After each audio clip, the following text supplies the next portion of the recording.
I'm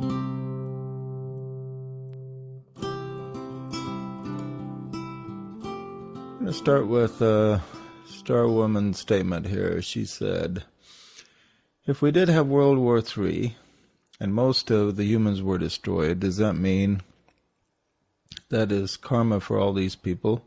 And will they eventually come back in a new world born as cleansed souls?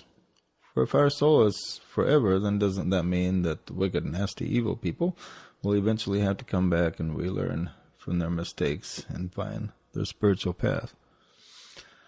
Well, yes, when we make mistakes, we always have to come back and go through the learning process that karma teaches us until we achieve perfection.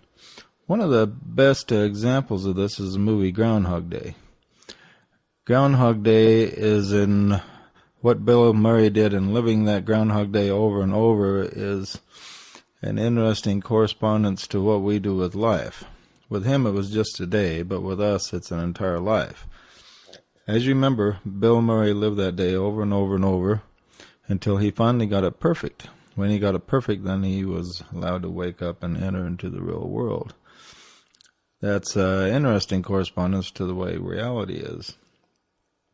We live our lives over and over and over until we achieve an amount of perfection that coming back doesn't really help that much after this perfection is achieved, so then we can then enter into a greater reality.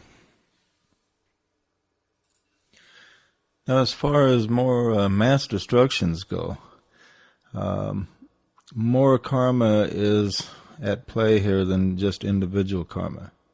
Individual karma affects us in our individual lives and within our own sphere. But we, as a unit, are connected through group life to our families, our nations, our groups, the whole planet, and so on.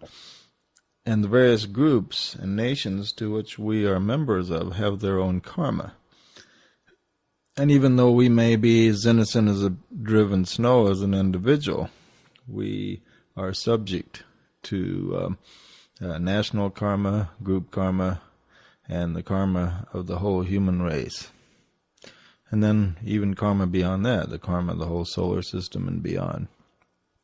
So we are subject to these things because, it's just like one of the cells in your body may be performing its job fine, but if you get in a car wreck, you're going to affect the productive cells as well as the non-productive cells. All the cells in your body will be affected. And there's certain collective events that happen on the earth that will affect everyone, and that's due to what we call group karma. Group karma is where the whole group is affected, and that's different than individual karma. As far as World War III goes, I certainly share Blaine's optimism that Jesus did not come, or is not coming, to destroy but to save. He seeks to save rather than destroy.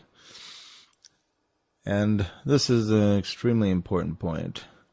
The midpoint between the Piscean and the Aquarian Age was 1945, right at the end of World War II. So we've actually swung over the balance since 1945. So we're just got our big toe into the Aquarian Age, and it's going to take another 150 years or so before we're entirely in it. But the point of tension was World War II. And that, if we do our job correctly, that will be the major point of tension. There will be other points of tension, but that is like the point where the Aquarian Age is born. But if we do our job, the doomsday of World War III, where 90% of the population is destroyed, doesn't have to happen. It could happen if we let it, and don't do our part in making sure that terrorists are dominated and not allowed to wreak the havoc which they desire to do, as well as for several rogue nations. Barbara asked, JJ, did Jesus take bad karma with him when he was crucified? Also the apostles? Did the victims of 911 take bad karma with them? Actually, on an individual basis, Jesus had worked off his karma, and he didn't have any karma to take with him. He did this as an act of service, went through the crucifixion for a purpose other than paying off karma. On the other hand, the world itself had a heavy weight of karma at that age, and when Jesus was in the Garden of Gethsemane, he faced the dweller on the threshold for the entire planet, which is a sum total of all negative karma, you could say.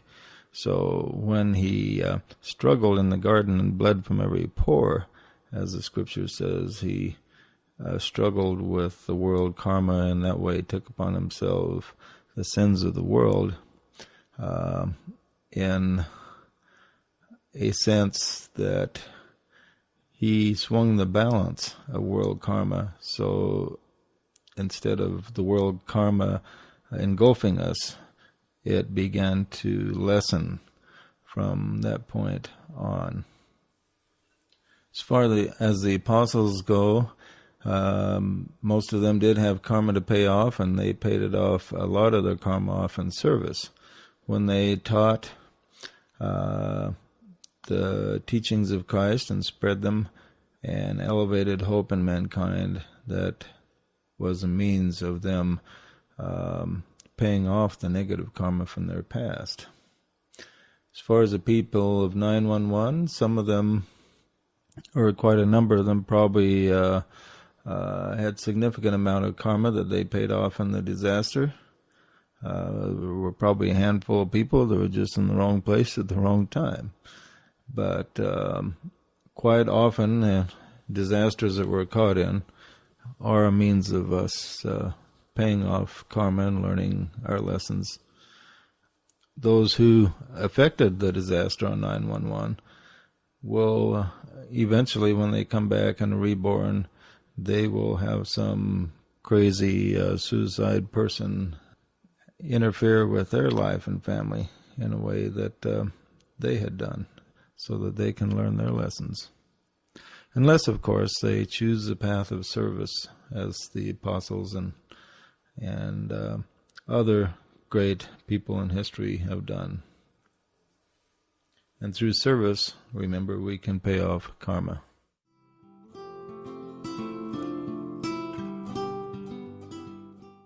Sometimes we catch a glimpse, either through regression or just regular memory, of a past life.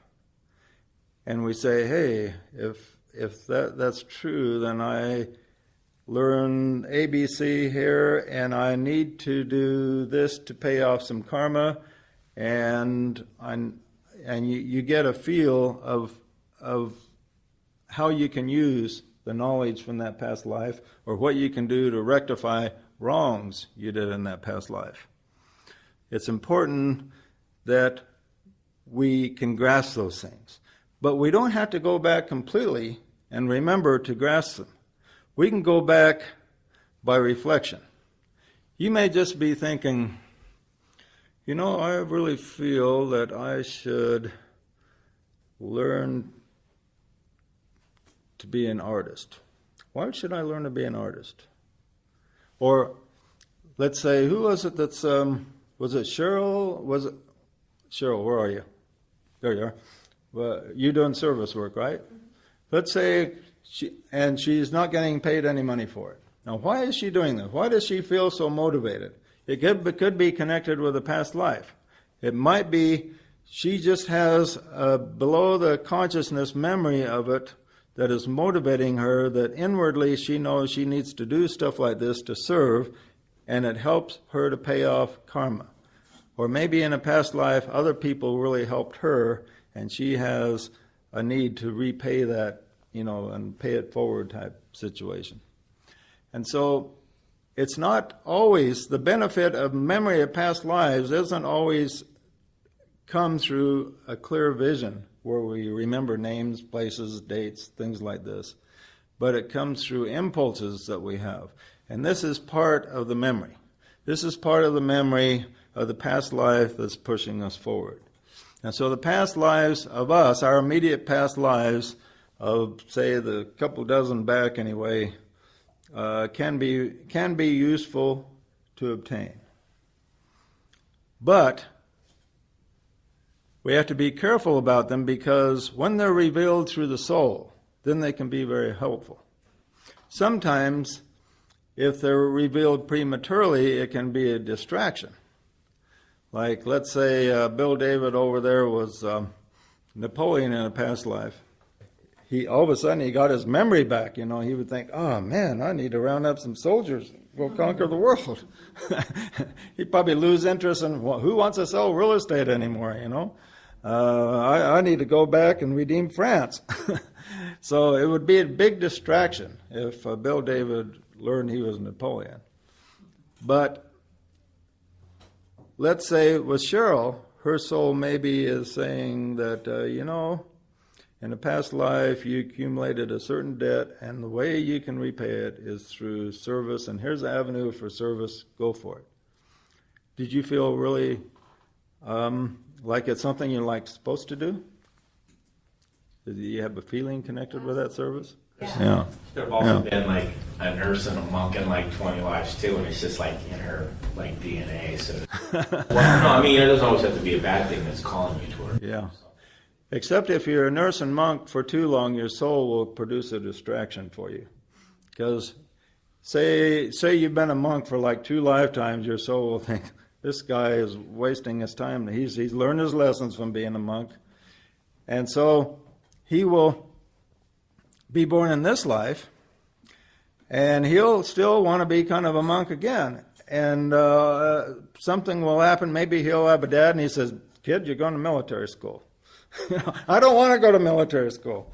He says, well, you're going, and that's it. And so he sends him off to military school and just completely distracts him from monkish type thinking. And so what the soul does, he rebels at that, and he thinks that God is just must be mad at him, but really his soul is trying to lead him toward something new, something different, so he can learn something, because he's learned all he can from being a monk at that period of time. So it's important that we contemplate within ourselves. And a lot of people say to me, well, I wish I could remember all my past lives. It's really frustrating not to remember. But the way I look at it, I've remembered some things and other things I don't, and a lot of things I wish I could remember. But the key is to just accept whatever comes. I found in my life that when the time comes that I really need something, there it is. And if it isn't there, then I think, well, my soul doesn't think it's important to reveal to me yet, or give to me yet, or make the door open yet. So I'm going to go with what I got to the highest of the knowledge that I have. And so this is what we have to do. We have to go, like I say, written so often in my book, go with the highest you know.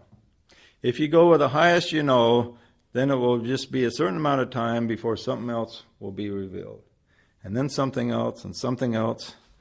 And as a little reward at the end, in your last life, it is said you will have the opportunity of reviewing every life you've ever had. In this universe, that is.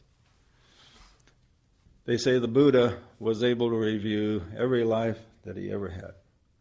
And that would be interesting, wouldn't it? Sit back and, oh man, let's see where I was here. Boy, I screwed up on that one. Oh man, I lost a really good woman on that one. Man, I made my kids hate me in this one. Boy, I deserved everything I got in my life. Now I understand why I had to get tortured on the rack in the Middle Ages or whatever, you know. So when that day comes, and for most of us it's still quite a ways away, so don't expect it to happen tomorrow. When that day comes and we are able to see every life that we've ever lived, which would be approximately 1,000 lives according to the esoteric teachings. When you're able to imagine seeing 1,000 lives, but the first 950 of them are probably pretty boring, you know, because pretty routine stuff going on, but then you got savvy and you started doing some really interesting things your last 50 or 100 lives. And then you go through the labors of Hercules, you perform 12 monumental feats of service to mankind, and then you obtain the liberation, and then you get a look and see every life that you've ever lived, and that would be interesting. But the thing you will wind up with when you look over all these lives is you will find out that the teaching that is in circulation right now is entirely wrong. And what is in circulation, and it started with a statement somebody made about 20 years ago, and somebody said, life is not fair. They used to say that God is fair and everything works out in the end, and then somebody come up about 20, 30 years ago and said, no, that's wrong. Life is just not fair. You know, you try to make it fair, it's not fair.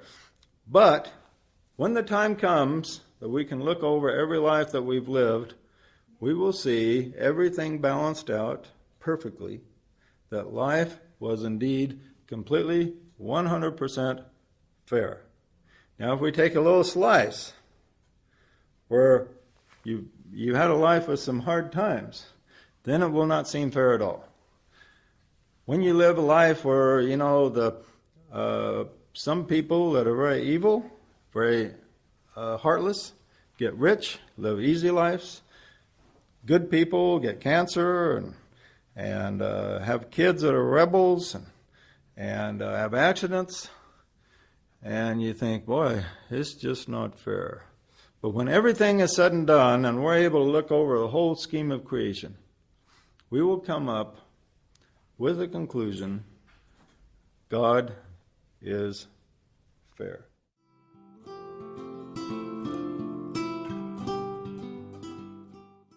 In the days of Jesus, the beast manifested itself through the Roman Empire. But there were many that didn't submit, that allowed themselves to be thrown to the lions rather than be subject and told what to do by an unjust authority. They allowed themselves to suffer death rather than have that happen, and they were not subject to the beast. Even though the beast had them in captivity, and even though the beast forced them against their wills, many of them did not submit. And consequently, they fulfilled the words of Christ where he says, whoever gives his life for my sake shall find it. So whoever gave their life for the sake of Christ will find it again right afterwards, their life more abundantly. They'll be reborn in a situation much better than what they left. So the Christian martyrs and the martyrs for every good cause that gave their life found it again whenever they wanted to a short time later in a much better situation.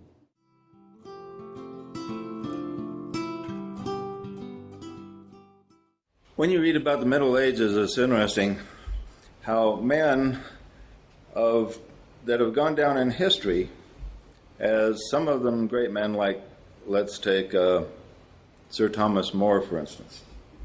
He's recognized as a great man by a lot of scholars. You know, he wrote some interesting books and was a legal scholar, and I think the Catholic Church has even made him a saint, I think. But what few people know about the guy is he had a torture chamber in his basement. And he participated in putting people to death, burning heretics at the stake.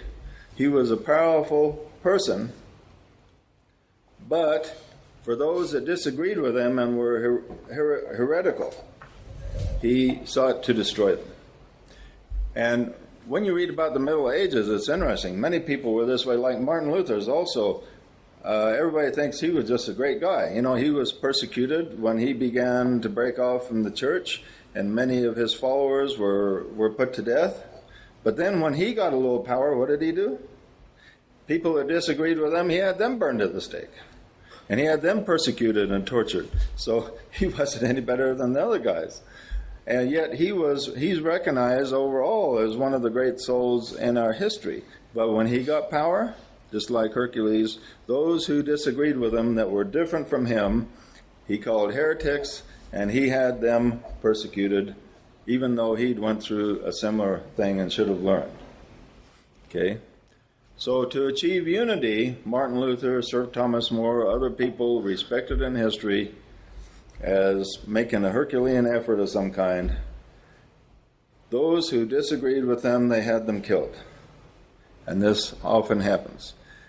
Today, fortunately, we have laws that protect us from having this happen, but we can see that many people that are otherwise maybe fairly significant souls will still have to go after those that do not agree with them and to achieve unity, to get them out of the way somewhere rather than to seek their cooperation. What's interesting about Sir Thomas More, he was completely cooperative with his king, and the king was finally suspicious that he was betraying him or not completely cooperating with him and had Sir Thomas More killed. Yet Sir Thomas More did the same thing to those under him.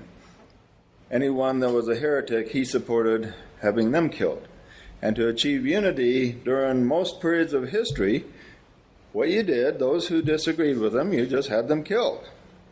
And so this has often been a trap that has been embraced by many great Herculean disciples of the past 6,000 years or however many years we've been here.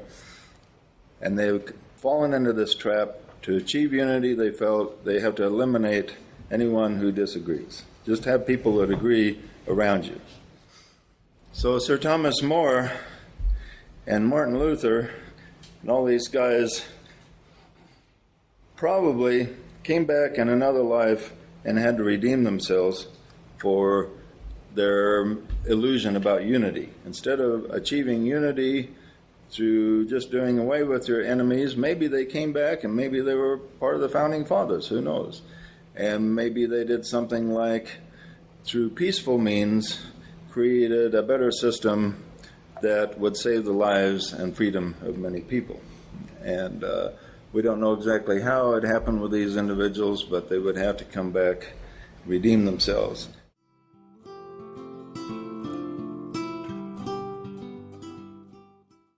One of the criticisms of the belief in reincarnation is that, well, if you're going to have another life, then you can just screw around in this one and make up for it in the next.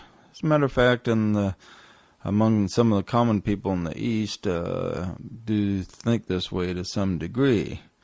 But when one matures a little bit spiritually, it's the truth about reincarnation is a very positive thing. For instance, when I found out about it, it didn't make me want to take the attitude, well, if I get another chance in the next life, I can just screw up in this one. Because when you think about it, it's kind of silly reasoning. That's like saying, well, I'll go rob a bank and go to jail for 5 years because, I'll get out in 5 years and I'll get another chance. But the 5 years in jail is a tremendous inconvenience. If you screw up your whole life and have to come back and live another entire life in undergoing tremendous suffering and trial and error, you're wasting a tremendous amount of time that it could be well spent enjoying yourself. So once the person sees reincarnation with a true view of things, then it actually makes you want to try harder, not try less. One thing I find interesting is many of the average believers have no concept of time. For instance, many of the Christians believe that if they commit certain sins, they'll go to hell and be there for all eternity and burn with fire and be with the devil and pitchforks and tremendous suffering is envisioned here. Yet many times when such a one with such a belief system sees a gal that attracts him, he'll sacrifice all that eternity for a night of pleasure with the wrong woman or wrong person. Now, if the person really had a concept of what eternity was, he wouldn't, and if he really believed that he was going to suffer in some fiery brimstone area for eternity, you would never sacrifice eternity for a day. But what's interesting is people don't have a perspective about what an eternity might be, or they would re-examine the whole idea of burning in hell forever.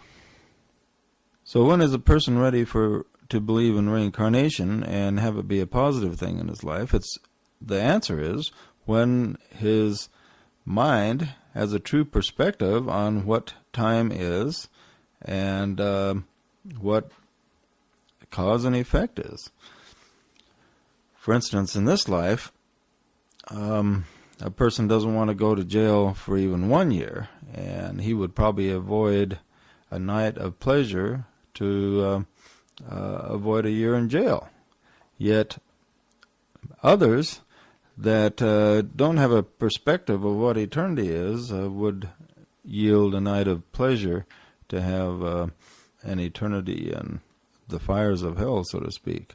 That doesn't make any sense at all. But what's interesting is that there's some people that can put things in perspective and live their life accordingly, and others that can't, that don't even have an idea of what burning in hell for eternity would entail. And for those that are willing to give up, so to speak, heaven for an eternity in hell for just a night of pleasure, are probably not ready for a lot of truths, including reincarnation.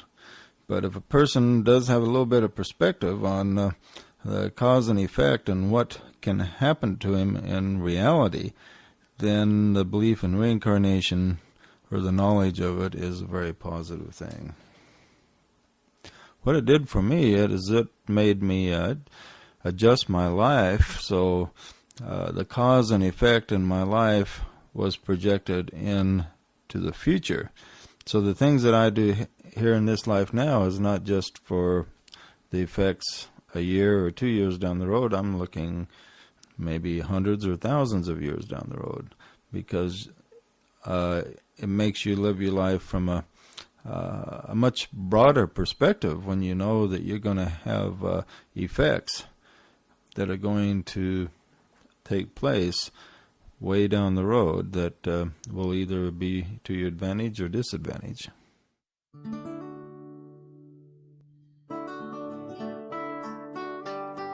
Thanks for listening to the New Age Christian Synthesis podcast. If what you heard rang true and you would like to find out more, please visit J.J. Dewey's website at freeread.com. That's freeread.com.